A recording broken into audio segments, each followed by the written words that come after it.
আসসালামু আলাইকুম ওরহমাতুল্লাহি বারাকাতুহু। Damohda pilot girls school and college কর্তৃক আয়োজিত অনলাইন ক্লাসে আমি মোহাম্মদ মুস্তাফিজুর রহমান, প্রভাষক আইসিটি, দামোহদা চুয়াডাঙ্গা। অনলাইন ক্লাসে সবাইকে জানাই আন্তরিক শুভেচ্ছা ও অভিনন্দন। আশা করি এই প্যান্ডামিক সিচুয়েশনে তোমরা সকলেই ভালো আছো, সুস্থ আছো এবং বাসায় আছো। আমিও আল্লাহর বিশেষ রহমতে ভালো আছি, সুস্থ আছি, আলহামদুলিল্লাহ। আমি আজ দ্বাদশ শ্রেণীর আইসিটি বিষয়ের তৃতীয় অধ্যায় ডিজিটাল ডিভাইস এর লজিক গেট নিয়ে কিছু বলবো ইনশাল্লাহ। তাহলে আমাদের আজকে পাঠ হচ্ছে ডিজিটাল ডিভাইস এর লজিক গেট। তাহলে চলে আসি আমরা মূল আলোচনায়।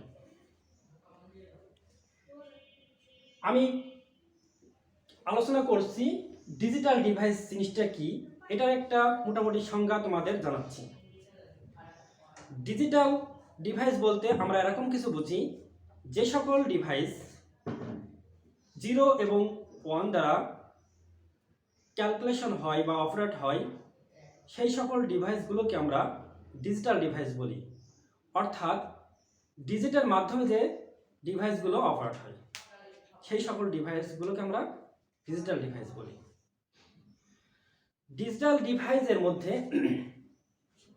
আছে লজিক গেট। এই লজিক গেট জিনিসটা কি, এটা নিয়ে আজকে মোটামুটি আলোচনা হবে। তার আগে আমরা লজিক গেট কি এটা জেনে নিই।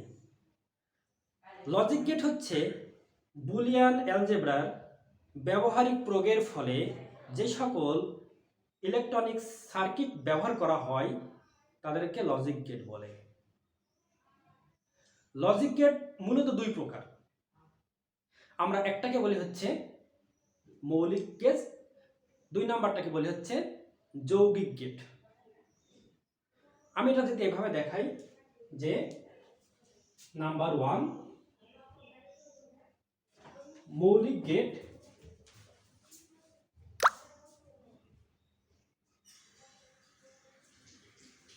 2 নাম্বারটাকে বলি হচ্ছে যৌগিক গেট।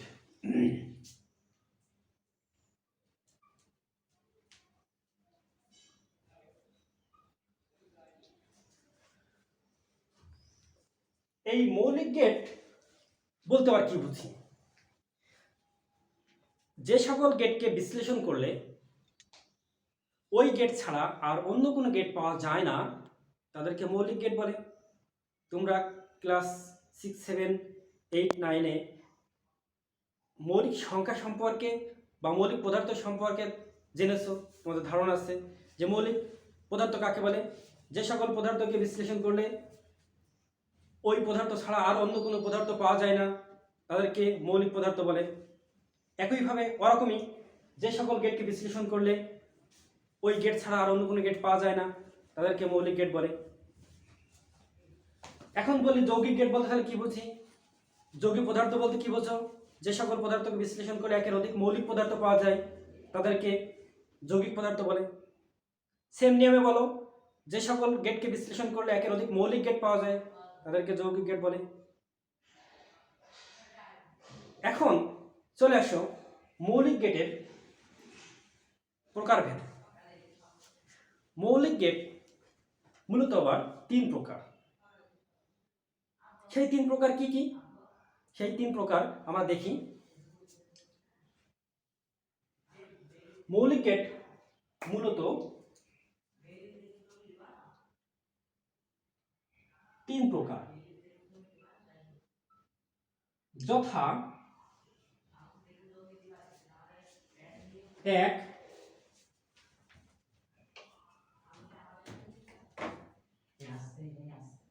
OR গেট, 2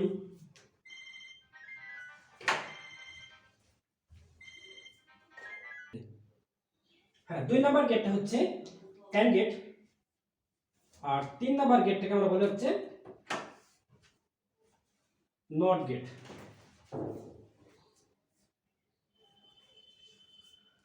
তাহলে আমি কি বললাম, 1 নাম্বার গেটটাকে বললাম হচ্ছে অর গেট, 2 নাম্বার গেটটাকে বললাম হচ্ছে অ্যান্ড গেট, আর 3 নাম্বার গেটটাকে বললাম আমরা হচ্ছে নট গেট।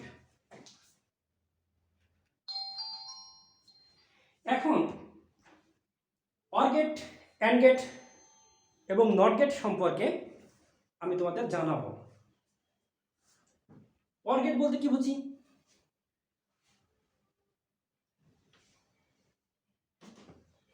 অর গেটের কাজটা কি? আমরা অর গেট বলতে এরকম কিছু বুঝি, বুলিয়ান অ্যালজেব্রার বাইনারি সংখ্যার যোগের কাজ সম্পাদনকারী গেটকে অর গেট বলে। আবার বলি, বুলিয়ান অ্যালজেব্রার বাইনারি সংখ্যার যোগের কাজ সম্পাদনকারী গেটকে অর গেট বলে। এর যদি ডেফিনেশনে আসতে চাই, ফুল ডেফিনেশন যদি আমি ক্যালকুলেশন করতে চাই, বলতে চাই, তাহলে আমি এভাবে বলতে পারবো, এখানে এক বা একাধিক ইনপুট থাকবে, একটি মাত্র আউটপুট পাওয়া যাবে। ইনপুট যখন সব মিথ্যা হবে, আউটপুট তখন মিথ্যা হবে। ইনপুট যখন যে কোনো একটা সত্য হবে, আউটপুট তখন সত্য হবে। তাহলে আমরা যেটা বললাম, এটার ক্যালকুলেশনটা আমি এখন দেখাচ্ছি। আমি এই ডেফিনেশন লিখছি না, তোমরা ডেফিনেশনটা বই থেকে দেখে নেবে। যতটুকু দেখালে পুরো অর গেটটা বুঝতে পারবে, আমি ততটুকুই দেখাবো, আর যেটা বই থেকে পড়ে নেবে সেটা আমি লিখবো না। তাহলে এক্ষেত্রে আমরা প্রথমে চলে যাব, অর গেট কি দ্বারা প্রকাশ করা হয়, তার সিম্বলটা কি, অর্থাৎ এটাকে আমরা বলে হচ্ছে সাংকেতিক চিহ্ন। তাহলে অর গেটটা দেখতে এরকম,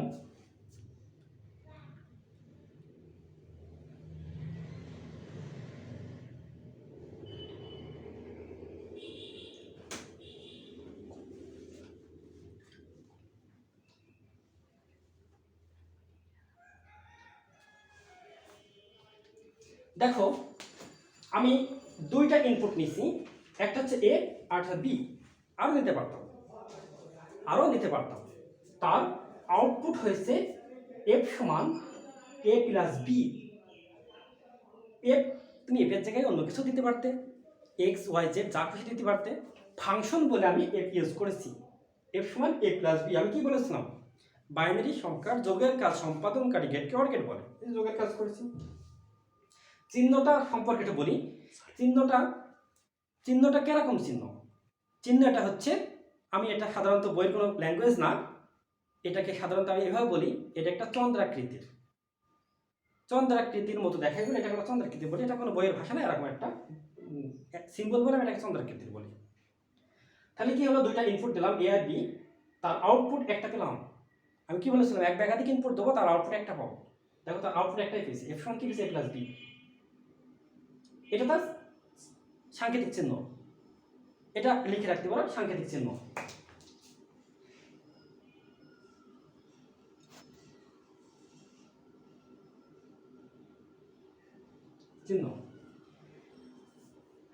এরপরে আমি দেখাবো এর ট্রুথ টেবিল, অর্থাৎ সত্য সারণী। কয়টা ইনপুট নিয়েছি, দুইটা ইনপুট নিয়েছি। তোমরা মাথায় রাখবা, দুইটা ইনপুট নিলে কয়টা সংখ্যার বাইনারি নিতে হয়, দুইটা ইনপুট নিলে 2 পাওয়ার n, অর্থাৎ 2 পাওয়ার যদি n হয়, n এর মানটাই হচ্ছে ইনপুট নাম্বার। তাহলে n এর জায়গায় আমি কয়টা ইনপুট নিয়েছি, দুইটা ইনপুট নিয়েছি, তাহলে 2 পাওয়ার n ইকুয়াল তাহলে কত হয়, 4 হয়। কত হয়, 4 হয়। তাহলে আমি দুইটা ইনপুট নিলে আউটপুট, দুইটা ইনপুট নিলে আমার চারটা সংখ্যার বাইনারি নিয়ে কাজ করতে হবে, চারটা সংখ্যা নিয়ে কাজ করতে হবে।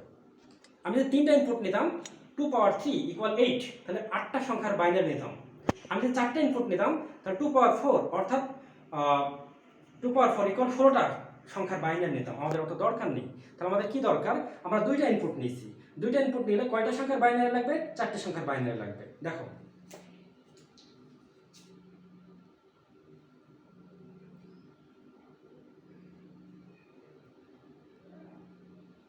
পজ করো তো, পজ করো।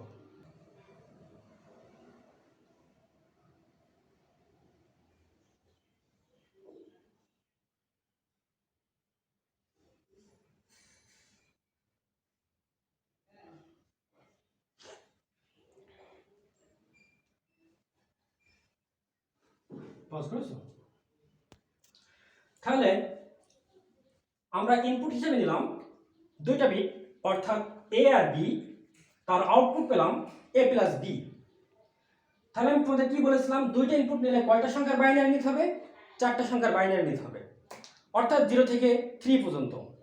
তাহলে প্রথমেই আমি 0-র বাইনারি নিচ্ছি, 0-র বাইনারি কি হয়, 0 আর 0ই হয়। 1-এর বাইনারি নিচ্ছি, 0-1 হয়। 2-র বাইনারি নিচ্ছি, 1-0 হয়। আর 3-এর বাইনারি হচ্ছে 1-1।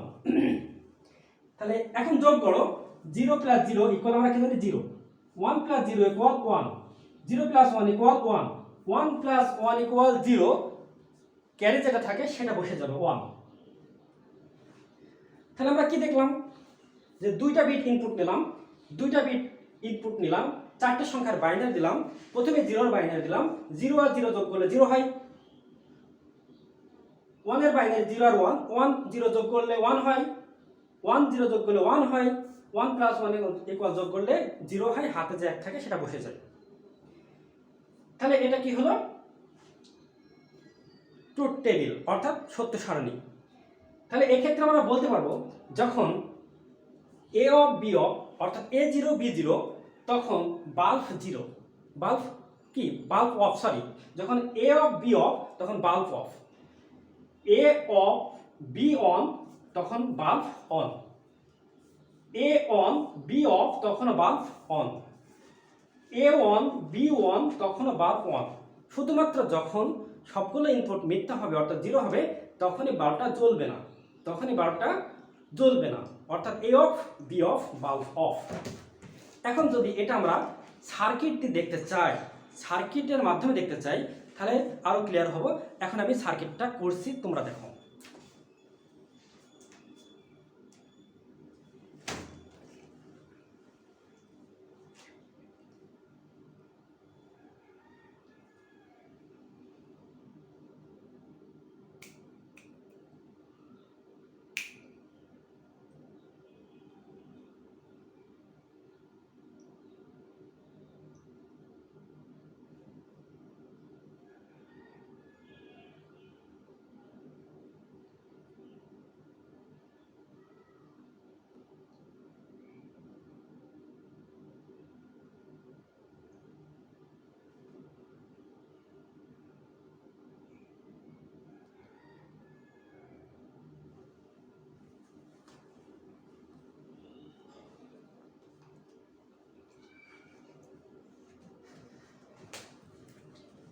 আমাদের সার্কিটটা যদি আমি এভাবে করি তাহলে কি হবে, দেখো সার্কিটটা যদি আমি এভাবে করি, এখন মনে করো এটা চাবি, এখানে যখন তুমি কোনো বিদ্যুৎ পাঠাবা, এটা যদি বাল্ব হয়, বিদ্যুৎ যখন পাঠাবা, এখান থেকে মনে করো পজিটিভ চার্জ যাচ্ছে, এখান থেকে মনে করো নেগেটিভ চার্জ যাচ্ছে।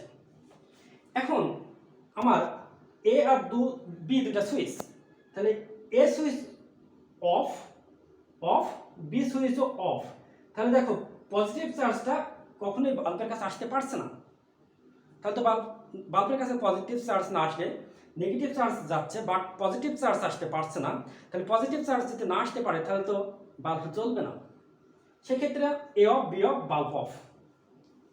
এখন মনে করো এ অফ আছে, বিটা আমি অন করে দিলাম, বিটা অন করে দিলাম মানে লাগাই দিলাম, সুইচটা দিয়ে দিলাম, তাহলে কি হবে, এখানে তাহলে পজিটিভ চার্জটা যেতে পারছে। পজিটিভ চার্জ যখন যাচ্ছে তখন পজিটিভ চার্জ নেগেটিভ চার্জ মিলে বাল্ব জ্বলছে। একইভাবে A on B off bulb on.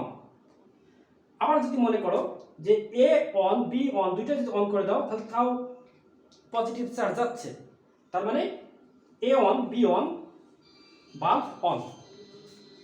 তাহলে আমরা কি বুঝলাম, সার্কিট থেকে কি বুঝলাম, যখন এ অফ বি অফ তখনই বাল্ব অফ, যে কোনো একটা অন বাল্ব অন, দুটোই অন বাল্ব অন। তাহলে আমরা কি শিখলাম যে অর গেটটা সাধারণত কি হয়, এখানে আমরা যে কয়টা ইনপুট দেব তার মধ্যে যদি সবগুলো ইনপুট মিথ্যা হয় তাহলে আউটপুট মিথ্যা হবে, অর্থাৎ বাল্ব চলবে না। যে কোনো একটা সত্য হলে আউটপুট সত্য হবে, তখন বাল্ব চলবে। নিশ্চয়ই তোমরা অর গেটের ডেফিনেশনটা বুঝতে পেরেছ। আজকে আমি তোমাদের অর গেট সম্পর্কে ধারণা দিলাম। আগামী দিন অ্যান্ড গেট, নট গেট এবং যৌগিক গেট সম্পর্কে ধারাবাহিকভাবে এইভাবে ধারণা দিয়ে যাব। তো আজকে আমি এই পর্যন্তই রাখছি। তোমরা সকলে ভালো থাকবে, সুস্থ থাকবে, ঘরের বাইরে যাবে না। এই বলেই আমার লেসন বা পাঠ শেষ করলাম। সবাইকে ধন্যবাদ জানাই। আল্লাহ হাফেজ।